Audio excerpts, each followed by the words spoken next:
Yeah, let's rant about football.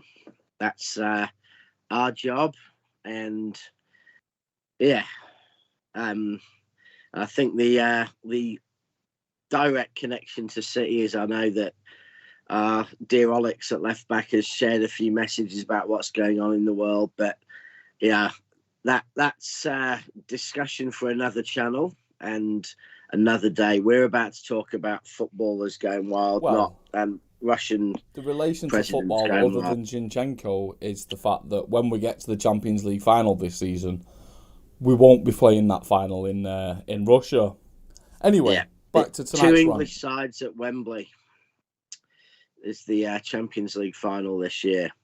So footballers gone wild.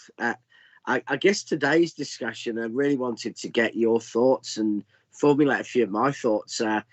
Is to talk about Phil Foden and the trouble at the weekend, but also to talk about that in a pattern of other bits of trouble that we've seen Foden getting. We've seen Grealish disciplined, and clearly, we've seen some issues this season, whether it's which have been kept far quieter and far more sensitive with Carl Walker, and also potentially with John Stones being absent for a long time.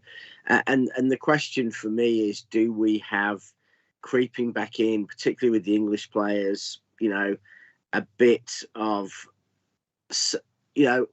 I want to be a celebrity happening, and that having some knock-on effects to the form and to the fitness, etc., of those players. But then alongside that, to be fair, to talk about what the club's role should be in actually protecting and actually nurturing and bringing those young players through to understand, that what they do and how they behave Well, has to be different Rich, to the rest of us. this is a big old onion, this Rich, and this It is.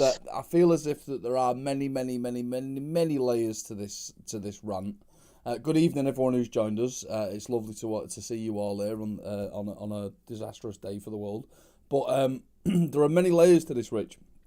For example, there is this phenomenon in football that I like to call the "come and get me" haircut, where young footballers will dye their hair bleach blonde, white, whatever you want to call it. The "notice me" haircut. Famously, Yep. we've seen, I believe we've seen Neymar do it. We've seen Phil Foden do it recently. Messi's done it. Aguero's done it. Mahrez has done it. Um, And they were all copying Gaza. and well, this is what gets me onto the main body of what I'm about to say, which is Paul Gascoigne, Rich. Now, Paul Gascoigne was an Englishman. Probably the best footballer. I did get to see Maradona play as a very young boy in '86. And I saw him towards the end of his football career in USA '94 when he was absolutely a completely different beast.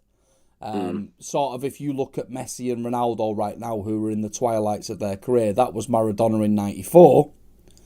But Maradona in '94 was an absolute cocaine monster, incredible genius footballer, but just an unbelievable story behind Diego Maradona. But anyway, Paul Gascoigne was the only player of his generation. England had some great players in the '80s and '90s. Don't get me wrong, great players.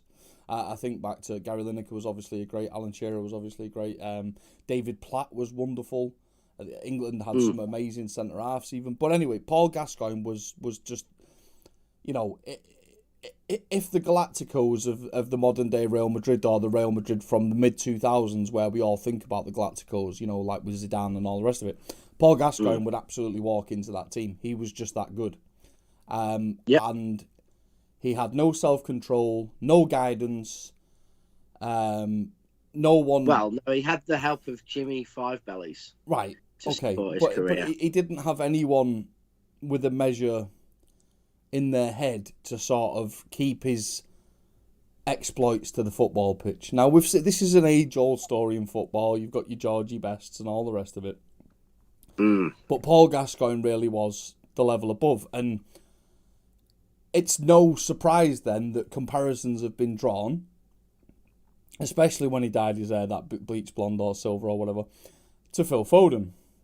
And anyone who's got a pair of eyeballs in the red can absolutely say that this season especially, Mr. Philip Foden has sort of gone a little bit sideways, backwards. I don't know. I don't want to be too harsh because I know that people love him, but anyway, that's how I wanted to relate this story to the age-old story of the man with infinite gifts, who then hides those gifts from the world by destroying himself. Rich? Yeah, I think that is a very good parallel. Not to say that Foden has gone down the Gaza path, but to me, he's at a time and he's at an age when Gaza chose one path and his career followed that path, and his career still had some great moments, but his form became more and more sporadic, and his gift was shown a lot less as Gaza went through his career. And I can't help but feel if at 22 someone had, convinced Gascoigne that he needed to put all his effort into his career and training, and that if he did that, he could be, up there with the conversations with the Maradonas, etc., of this world, instead of going down the path where he more and more enjoyed celebrity. He became more and more famous for things like the dentist chair than he did for his actual goals, and going down a path that, and I don't think he was the only English player. There were lots of stories about the party lifestyle that Robbie Fowler, for example, had. And for me, Fowler was the most talented of all that generation of young Liverpool players who came through in the 80s and 90s. Well, Mr. Chris Baker has decided to launch a personal attack on our argument here, Rich. I will say, yep, Chris, that you're quite right that Paul Gascoigne did get a very serious injury. However, alcohol is not the elixir of recovery. That's just a fact.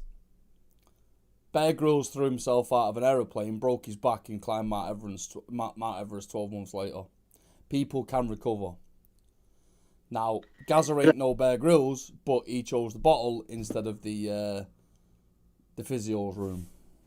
Yeah, and I think Chris actually raises an issue that I was going to come to a bit later, and that is that alcohol and and escapism in general, whether for other players it's been other things other than alcohol, is it is a medicine for escapism. It's a medicine for mental health. It's a tool that all of us use, or a huge chunk of society use,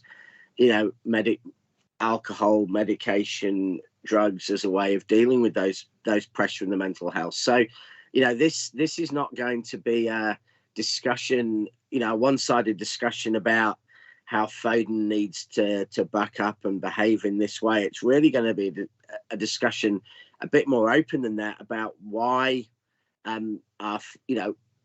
is there for example, being a bit more provocative, is there a cultural issue with the English players compared to the overseas players? Because is that because of being close to home, or is that just the way the British are, as are the Australians, the Americans, Canadians? Is that a cultural thing around alcohol in our lives that is quite different to our Spanish players, Italian players, or Belgian players? Is it a protection from the pressure of life? And if it is, should the clubs be doing more to protect those young players? Is it just the individual characters and how they want to behave?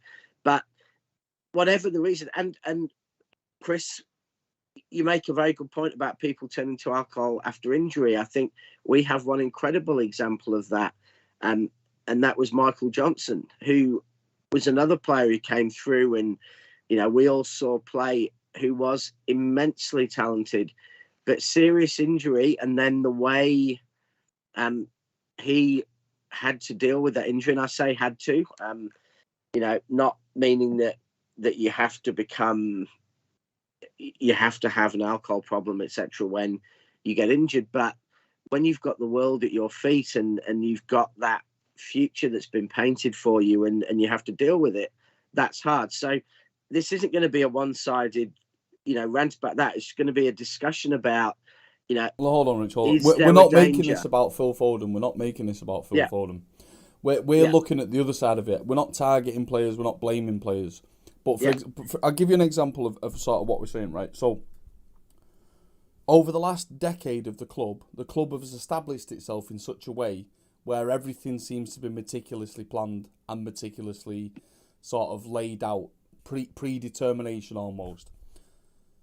Phil Foden, young lad, great, goes out with his mum and his missus to the boxing. Perfectly fine. Got every right to do that. Absolutely on this planet, got every right. But at such a high-profile event, at such a stage of the season, after a big loss, personally, my personal belief is that every player up until, I'd say, arbitrarily 25 should have some sort of chaperone, club-provided chaperone, either to drive them home or to keep rabid fans away from them or whatever it may be. Yes, they had a private box at the actual event. Great, wonderful. Separate yourself in that way. But they still have to get to and from that box. And obviously, issues were caused. A chaperone puts a degree of separation in that situation, doesn't lead the way it does. Phil Foden could have got stabbed that night. His missus could have got stabbed that night. The fire extinguisher was thrown about. There's just different things. And the other thing as well, Rich, before you get back into the body of this, I want to point out about, like, for example, we signed Jack Grealish last year. Jack Grealish comes with a history and a reputation, drinking, crashing cars, all the rest of that waffle. That is not in keeping with the club's MO for the last decade, but we still did it. Yeah, and you cannot separate one issue from everything else. If this was the first time we'd ever heard anything with Phil Foden, then you would look at it differently. This is at least the third time. We had the issue away on the England camp where he couldn't obey the rules that were put in place for, I think, 3 days they were there to actually isolate, and not rules that were put there for any other reason than actually we were very early in a pandemic, and everyone had very careful rules. And then we had the disciplinary issue earlier this season where it was Phil was photographed out the night before training and till very late, and actually turned up at training not in a state, and I think it was him and Grealish as well, turned up to training not in a state to train. Now I'd imagine that means that he was in quite a state, because I can't imagine I'm a little bit tired. You're considered not in a state for training, and if that's happened publicly 3 times, you can guarantee that there will be other moments of quiet discipline and other moments where he's got away with it, and clearly there's been some similar issues, perhaps not so much involving the alcohol, but it's certainly involving being where he shouldn't be and doing what he shouldn't, with Kyle Walker.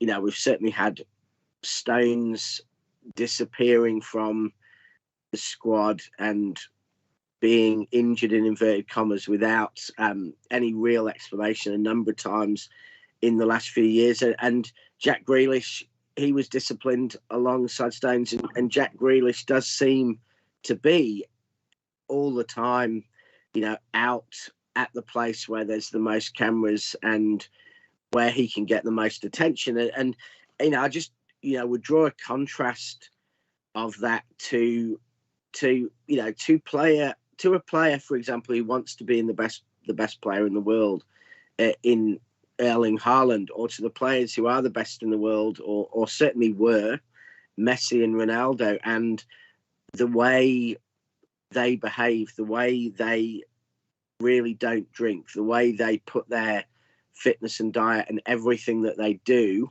aimed at being the best footballer in the world. And I just, my feeling with Foden, and, not to condemn him, because would any of us be any different, is just to say he's at that place now where in 2 years' time, he's either going to be the best player in the world, and he is going to be leading City, leading England, and, competing every year for Ballon d'Ors, or he's going to be a great footballer like he is now, who we all talk about not fulfilling what they could have been, not reaching the pinnacle. And I think it's a real decision for Foden, for City, for his family. What do they want to be the best? Does he want to be the best player in the world? Does he want to go down in history as one of the greats, or does he want to go down in history as a 75 capped England player who won 9 titles at City, but and had an amazing career in many ways, but never fully reached what he could become? And I think there is the choice, there is the discussion. If he wants to be that great, he probably does need to take a look at what he's doing, where he's going, how he's doing it. See, Martin's just said in the chat there, Rich, his missus should have just closed the door and ignored the situation. Martin, you're a Mancunian. You have met Mancunian women. Yeah. The whole situation, Martin, isn't on Phil Foden or his missus or his mother. If a chaperone's in place, the chaperone or the bodyguard or whatever you want to call him closes the door, stands in front of it, his missus can't even get through the door. You ain't ever meeting a single mank woman on this planet that once insulted ain't going to take the fight to them. Ain't going to happen, Martin.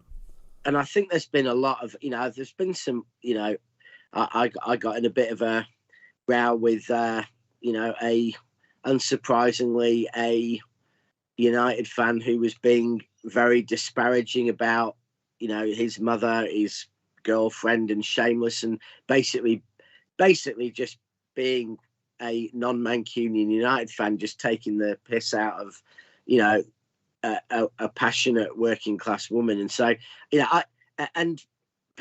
a lot of people who can't step away from aggravation. I had this discussion with Martin. I say to Martin, ignore the comments in the chat. Don't let them upset you. Don't let them wind you up. But most people cannot, in the face of aggravation, or in the face of those kind of insults, not stand up. And I think most people can stand up and ignore something at themselves. But honestly, how many could stand by and listen to a comment about their child or about their spouse and not jump at it? I mean, especially if they're I'm mild-mannered, but if someone said that about my daughter, I don't know.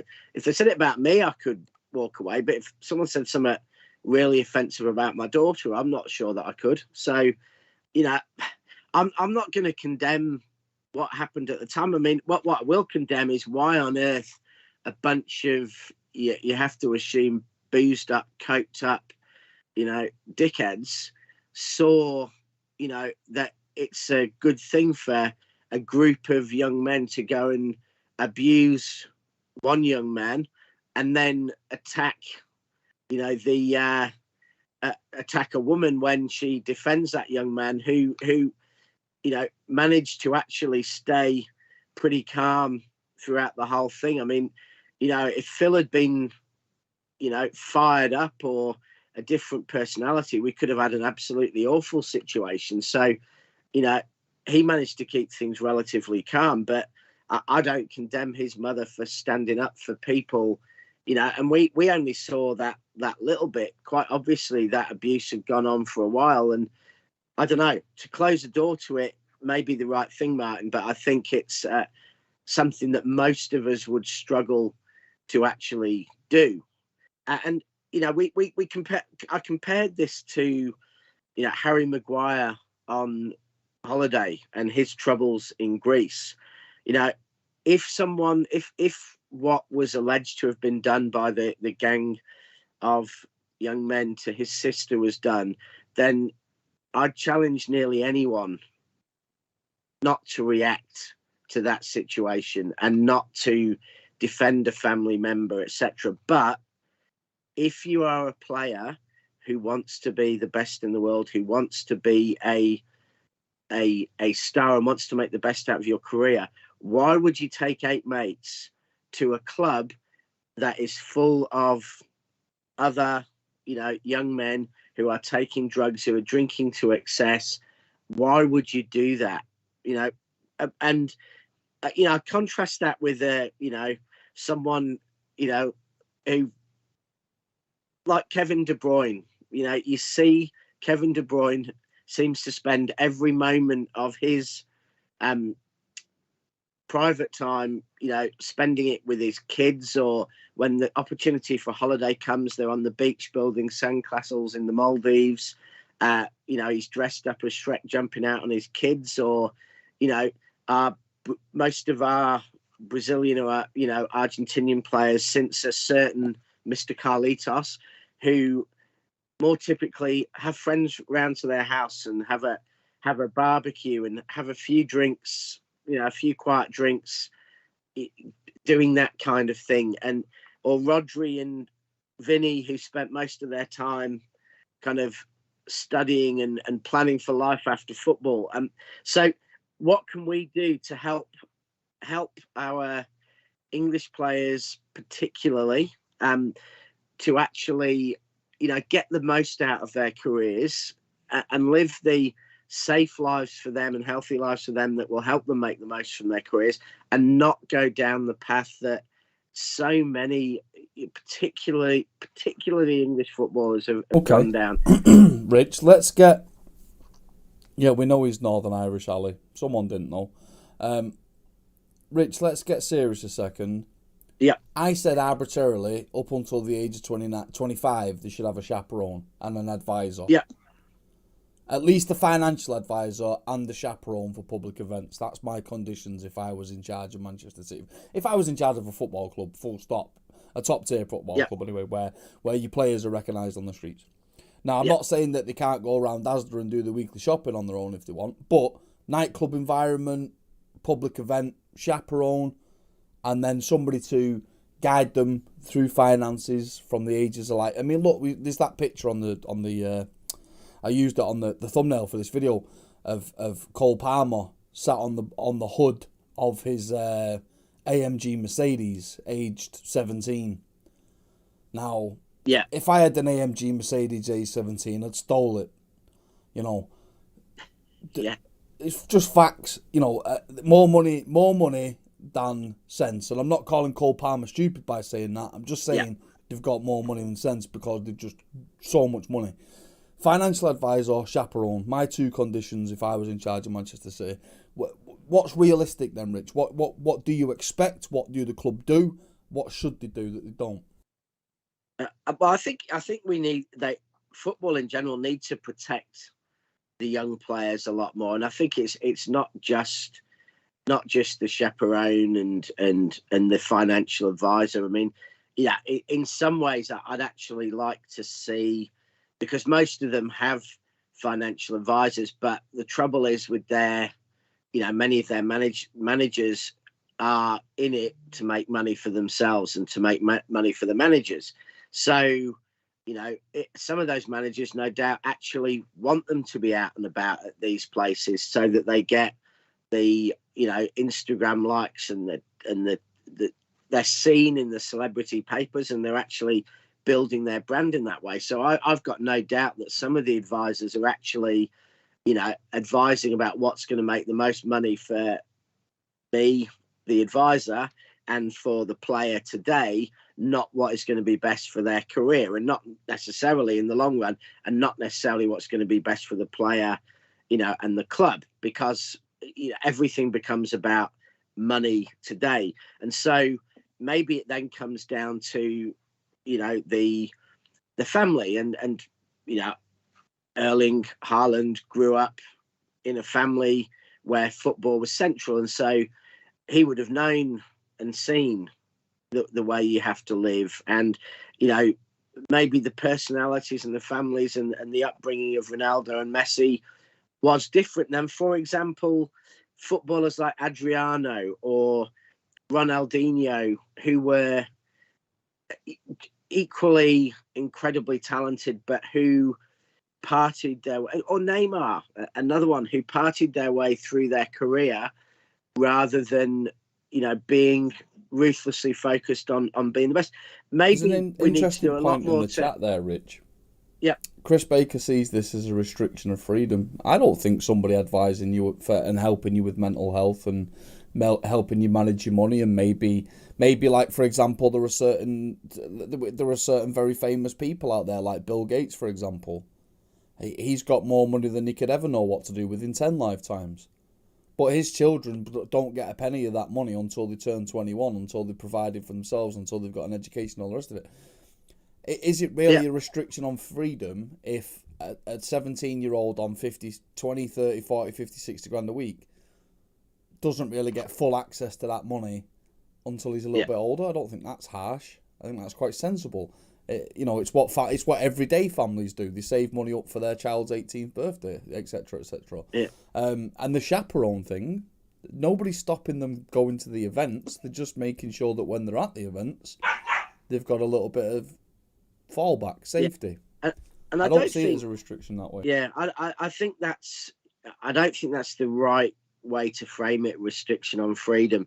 A restriction. This is nothing to do with a restriction on freedom. This is purely choice and consequence. No one is saying that people don't have the choice to follow path A or B. What we're saying is that if you choose to follow path A, then the outcome of it will be very different to if you choose to follow path B. Phil Foden absolutely has the choice to become the next Gascoigne, or he has the choice to become, maybe not the next Messi, but to become the greatest England player there has been. And his choices of what his priorities are will determine whether he is the next Gascoigne, whether he actually, is somewhere in the middle, or whether he actually, fully commits to his talent and becomes the absolute best player he can. Because ultimately, you cannot, and you only have to look at, a player like Best, who was mercurially talented. You cannot live a lifestyle and go down a path of that celebrity lifestyle and the things that go with it, and and not have it incredibly sanitized and managed, like, for example, Ronaldo does, where most of his celebrity is him, doing his 11th hour on the bike on his yacht, drinking water and some chicken breast, as opposed to the George Best way of being with 2 Miss Worlds on your bed, a pile of cash, and 4 bottles of champagne. You are free to make those choices, but those choices always have consequences. It's like you are free to choose whether to get vaccinated or not get vaccinated, but with those choices come consequences, and those consequences are for you, and they're for your family, and they're for your future. So yes, you could do things that you enforce on players, which possibly, reduces that freedom, or you could leave it entirely up to them. But when you've got when you're a football club, and frankly you've got an asset that's worth £200 million, you need to think that you're potentially paying, 300-400k a week. You need to be very careful about saying, we're going to give complete freedom of choice without consequence, because the consequences asset, to a club are massive. The word asset there, mate, very interesting, because we're getting a little bit of pushback in the chat here. Now, and I would expect the word asset. Yeah, of course. And listen, this is just a conversation. Don't assume that me and Rich are like, this is the law. I will take your name and you'll return to your bedroom for 9 p.m. exactly. No, we ain't saying that. But asset was the word that he just used there, Richard just used there. You're Christian Horner. Red Bull, I think he's a part of. I haven't followed Formula One for about 30 years because it's shite. But it used to be good. You've just developed your new Red Bull car for the 22-23 season. And here comes Martin Horsfield on the piss, and he's going to go and do a fucking lap round Monza. Yeah, not happening, is it? You manage your assets, you protect your assets. That's just a fact of business life. And guess what, ladies and gentlemen? Football's a business.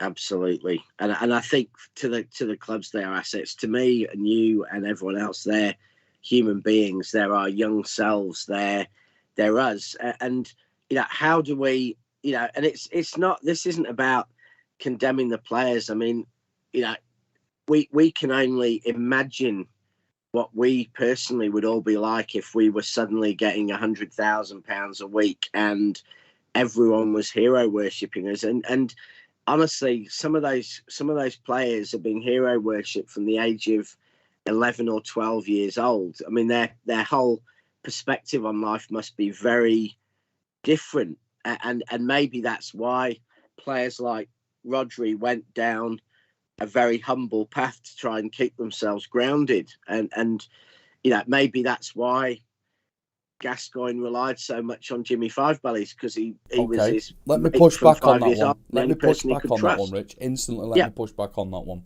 Is it the price of genius?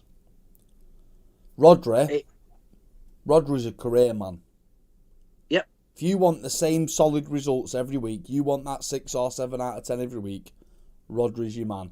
He will make those bucks in your accounting firm stay in the black every single time. But Phil Foden will occasionally get you exponential growth. He might also dip into the red and be fucking asking you to borrow a tenner, but he's occasionally an 11 out of 10. Same with some other superstars, Gaza, whatever. Messi's probably the only outlier from that, because I think he's like a boring idiot, right? Yeah, you don't never hear a Messi on the piss. But, ladies and gentlemen, imagine for a second that's because Messi, for about 20 years of his life, was completely managed and controlled by Barcelona, which we know he was. Yeah, from the age of like 12 years, he was managed as if he was going to be the greatest player in the world, and almost protected in a compound. So if anything does go on in Messi's life, it's going on, behind a fence that the paparazzi can't see over. So, I think that's a fair point about, it often does go with genius. We only see in music, in arts, in rock and roll, how many genius musicians or genius painters or whoever it may be, or genius writers have had, absolute, trouble with substances and with mental health and with everything else. But the difference is that here you have someone who, and you have players who can be helped because the resources are there to give them the help and the support and the training that they need. And if that means chaperones, if that means far better education, if it means 16-year-old footballers signing contracts and having some of that money put away till they're 30 in some kind of trust, that can surely only be a good thing for those people. And the pressure of mental health in football is absolutely massive. The pressure to be celebrities is massive. The tabloids are calling out for it. Managers are wanting their players to become famous. So how do we actually influence that? And I do think it is a factor in why England has probably never achieved since 1966 in football what the talent of its players were going to. Mancini, when he came to City, talked about how Yeah. in Italy, players just didn't drink. Yeah. You know, Well, possibly Ronnie's one just asked glass you of there, wine. Rich. Yeah. Ronnie's just asked you there. Isn't that part of the agent's job? Now, ladies and gentlemen, sorry, Rich, this question is directed at you, but the agent's job ultimately is to make the most amount of money for themselves out of their client. Yeah, 100%. And that there are some agents who do behave and look after the long-term interests of their career. And I think, you know, going back to Haaland, everything about what Haaland has done in terms of his moves, the money for the moves, his salaries, has been about the very long term. He took nowhere near the most lucrative deal when he went to Salzburg. He took nowhere near the most lucrative deal when he went to Dortmund. But he took a deal that was felt was the level that he could play brilliantly at that time, and with clauses that would allow him to move on to something bigger and better. So in that case, Raiola and his father have managed as agents everything about trying to make him the best and biggest player in the world, and thought for the big picture. But I think most of your average agents with your average English footballer are thinking, how can I get the biggest deal for today? How can I get the biggest percentage for me? How can I get the most money from social media? How can I make the most money now? Not thinking over the next 15 years. Because they all know, if I've got a 3-year deal to be the manager of Jack Grealish, they know that in 3 years' time, Jack Grealish could be wooed by someone else and could go and change agents, or they know that he could do a Kevin De Bruyne and think, I don't want to pay 10 million to Patrick Cluster to get me my next deal.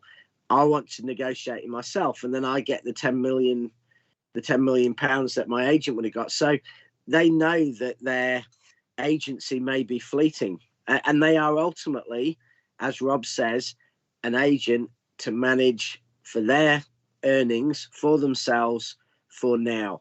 They're not there to actually think of what the player right. becomes over 15 years. Chris has just accused us of being the nanny state generation. I don't know whether he's accusing us of being the nanny state. Let it be known, Chris, that when I grew up in Collyhurst, my jungle gym was a burnt out Larder Eva. Nothing nanny state about me, pal. I just want the best for McAtee, Palmer and Foden and whoever follows. And 25 years ago, I would have been the one with the fire extinguisher, mate. But I ain't a professional footballer, so. Yeah, and yeah, I mean, it's there is some an element of that, but the point is, it is a choice. As a City fan, as any of us who've watched Phil Foden come through, do we want him to be the best in the world, or do we want him to be another good English footballer? Do we want our players to achieve their full potential, or do we want them to, have a lot of fun and, maybe at 35 look back and think, I wish, someone had helped me a bit more in my early 20s. So it's nanny state, but in some senses, but it's an absolutely rational way that any business or organization would behave around the things that are most valuable to it. And sometimes, not letting people drive at 200 miles an hour down the motorway, having taken cocaine and drunk a bottle of whiskey, is nanny state. But it would be very hard for anyone to argue that, it would be good for us if we were allowed to drive at 200 miles an hour, coked up after a bottle of whiskey on the motorway. So, I mean, Jack Grealish is the maestro of that, isn't he? Well, if you watch YouTube, that's certainly, having seen that, video of Jack, that's one of the things that did surprise me most about signing him. City signed Jack Grealish for 100 million, which is the average cost of a Grand Tour episode with Jeremy Clarkson, and I think maybe he was applying to be on that. I don't know. Well, maybe he was, and and we're all, the whole part of being a parent is getting that right. You know, when you bring your kids up, is getting that right balance of being a nanny state and keeping your kids in line and giving your kids the freedom to learn to make their own choices and to grow up and become adults. Well, so Rich, we're not treating football as any different to any human being. Our good friend of the channel, Jack Lee, has just thrown a live grenade into the chat there. He said, let's talk about Jack Grealish. Now, let's not talk about Jack Grealish, the footballer, because that's pointless. We'll leave that to the footballing men like Martin, because Martin, love him, hate him, whatever, indifferent, whatever, Martin's a good bloke, and Martin will always give you a decent account of the footballing side of things. We're not talking about that right now. We're talking about the people. So, Jack Grealish coming to the club. Yeah. Well, sorry, I'll finish my point. Has it made an existing situation worse? Has it exacerbated the situation potentially? Or is this completely aside? Jack Grealish or not, would this have happened anyway? Would this continue to happen? Whatever. You answer it in whatever way you want, mate. I can say, I mean, I don't know that there is a right or wrong answer to this, but I can certainly give my viewpoint, and that is that I'm not going to blame Jack Grealish for the other players. They make their own choices. They do their own things, and clearly, certainly with Walker and with Foden, they've had their moments before this season. But one thing Jack Grealish has changed at City is that he is the first player I think we've had in a while who I'd call, who I think behaves like a celebrity. And by that, I mean, you're as likely to see Jack Grealish, almost on the front of the entertainment section at some big party or, in the gossip columns, as you are likely to see him on the back page in terms of a sporting context. So I do think he has brought a bit of that celebrity to City. I think maybe we have some other players who overseas, I think Mahrez probably in the context of certainly Algeria is certainly that kind of celebrity, and we have seen, in those kind of celebrity model photos and shots a bit more than others. But I think Jack Grealish has brought that to City, and I think that probably brings some of the joys of celebrity a lot closer to other City players and probably makes things more tempting and more accessible. Yeah, absolutely. Strangely, Rich, last night we were having a private conversation between a few of us, and we were talking about the Galacticos of celebrity when it comes to football, and obviously you've got your Ronaldo and stuff like that, but Ronaldo, in my opinion at least, is a consummate professional. He's just we all know the dark arts that may have gone on with Ronaldo in America and certain other allegations, all the rest of it. But as far as the footballing side of things go, he's the first in training, last out of training. He's really shaking it up with his current squad because they hate the fact that they have to do a bit of exercise and they can't just sit around smoking fags and drinking tea and rating each other's Instagram posts. But David Beckham was sort of like the first Galactico celebrity that I at least remember. Yeah. We did have some before that, obviously, but David Beckham really took it to another level. But what happened when he got too big for his boots? Ferguson just kicked him out. Yeah, and he's probably an example of why agents do behave like they do, because ultimately, when you compare, if you compare fame and talent, and you look at, players who really make, in terms of their celebrity, make the most out of their talent, there's probably few players who have achieved more fame relative to their football ability than Beckham, as opposed to players who have absolutely got every ounce of talent out. And, David Silva, Beckham was half the footballer, but was probably 20 times more famous. Yeah, absolutely. I just need to make a quick point. I'm sorry for interrupting you. Ronnie, we're not specifically talking about what happened at the MEN. I mean, last year, Foden was away with the England squad and pissed off to find some prostitutes with another England footballer. This is not just one event we're talking about. We're talking and about. he turned up to training, stinking of alcohol only a month or so ago, and got sent home along with a teammate for not being fit to train. And if you're in a state to not be fit for training, you're probably not fit for training the next day. You probably can only play at 95% when you play the following weekend. And if you play at 95%, you're also more likely to get injured because your body will fatigue quicker. So, the consequences of going out and getting drunk are that it is going to increase your likelihood of an injury. And that's when it becomes a self-fulfilling prophecy. And that's what we see so often is, and you saw this with, with players like, Robson at United. They drink, that makes them more likely to get injured. They get injured, so they drink more. And then you get this vicious circle that just keeps on going. So, that is the reality, whether we like it or not. And it doesn't mean we love Phil Foden any more or less. It's just saying, as fans, which path do we want him to go down? Which path do we think when he's 35, he'll look back and wish he took? Will he be glad not to be the greatest footballer that England's ever seen? Or will actually he look back and be disappointed, depending on what happens in the next 2 years?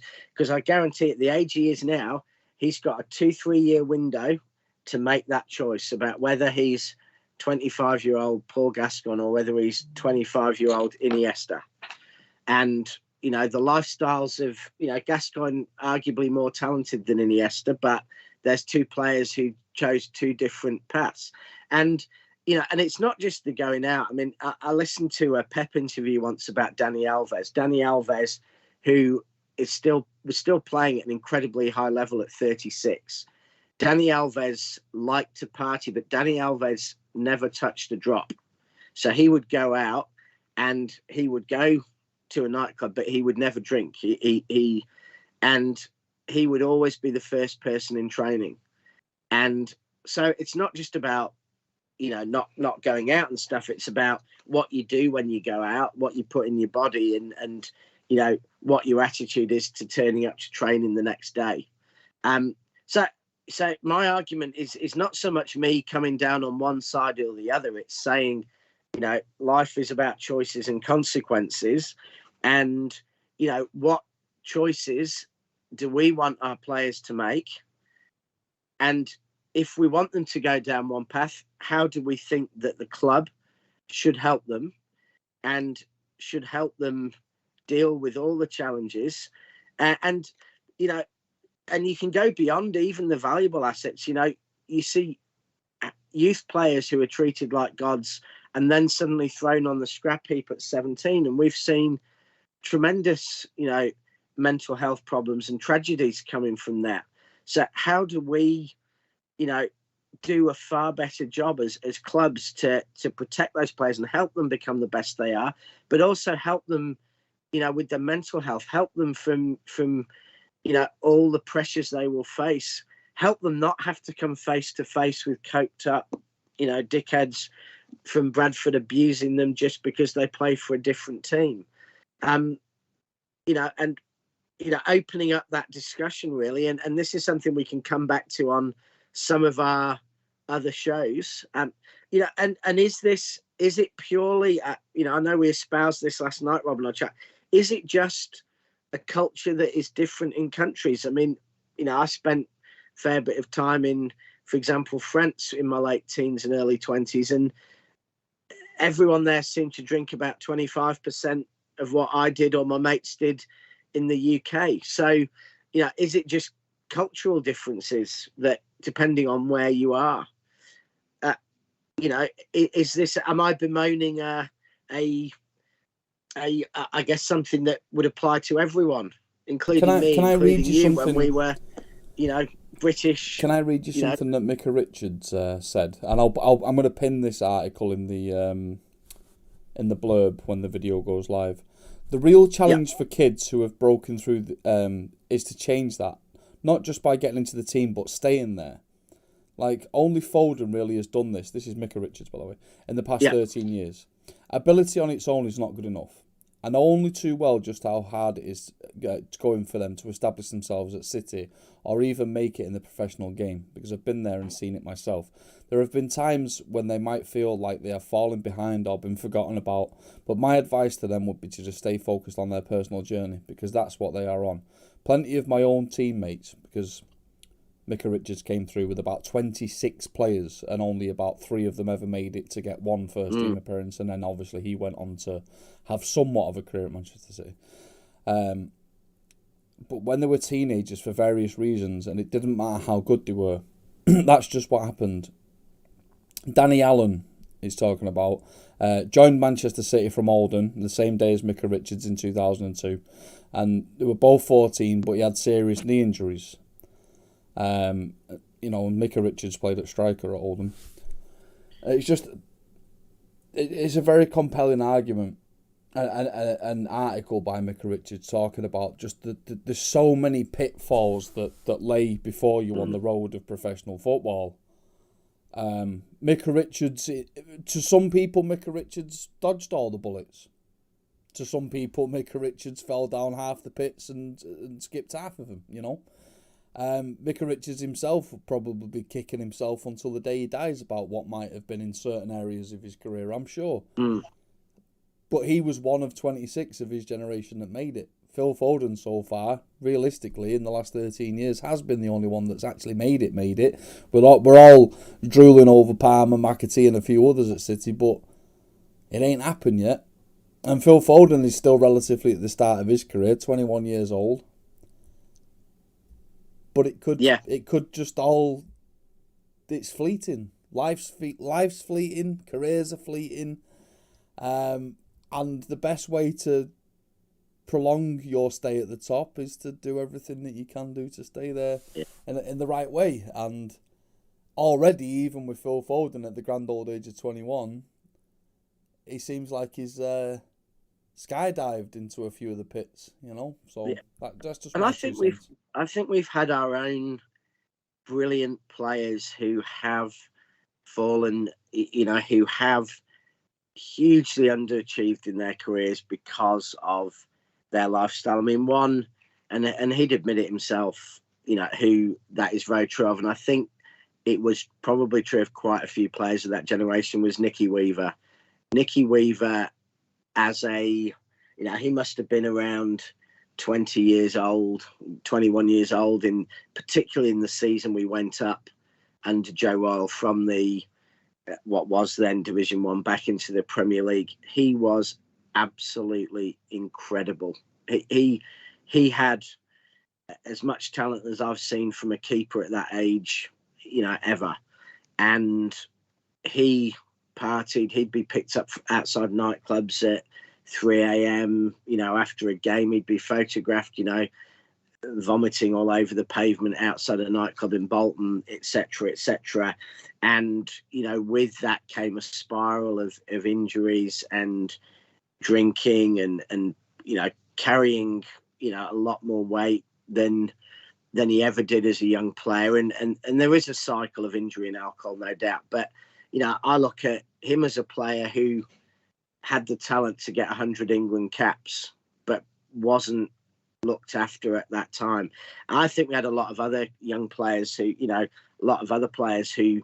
Mark Kennedy, I thought was a immensely talented footballer, but, he liked to have a good time away from the pitch. And that was a bit of the culture of City back then. And I wonder how many other players, young players who came through from that culture, the Stephen Irelands, the Michael Johnsons, you look at so many of those things.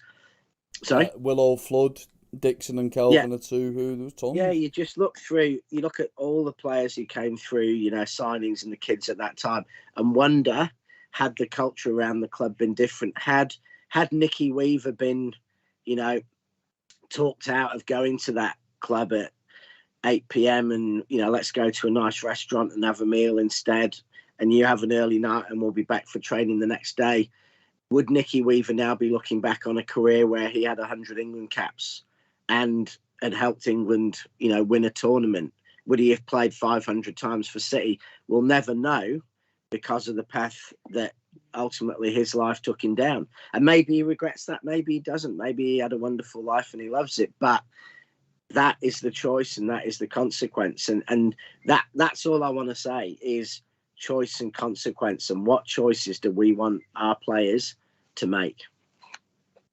Now, as we said at the start of this has been an onion, and we've peeled layer one. There's room for continuation of this at some point, isn't there, Richard? And other parts to this argument that we've not even touched upon yet. Yeah, and there is probably no right and no wrong either, and it is probably unique to every player. You know, it may well be that, you know, the players like Ronaldo and Erling Haaland and Dani Alves, you know, whether it's nature or nurture, are just, you know, different beasts, and that's a question we'll never know. And, you know, there is that choice that they make.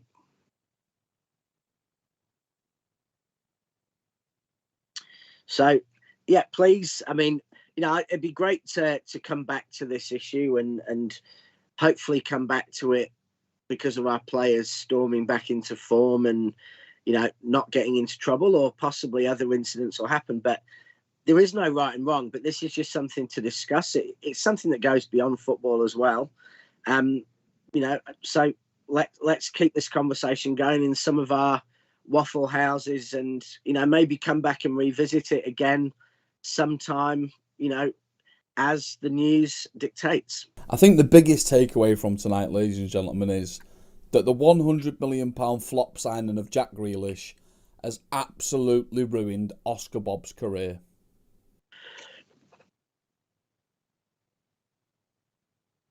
That is it, Rob. That is it. You've nailed it. Good night. We'll see you again on the next one. Bye for now. Bye, Rich. Bye.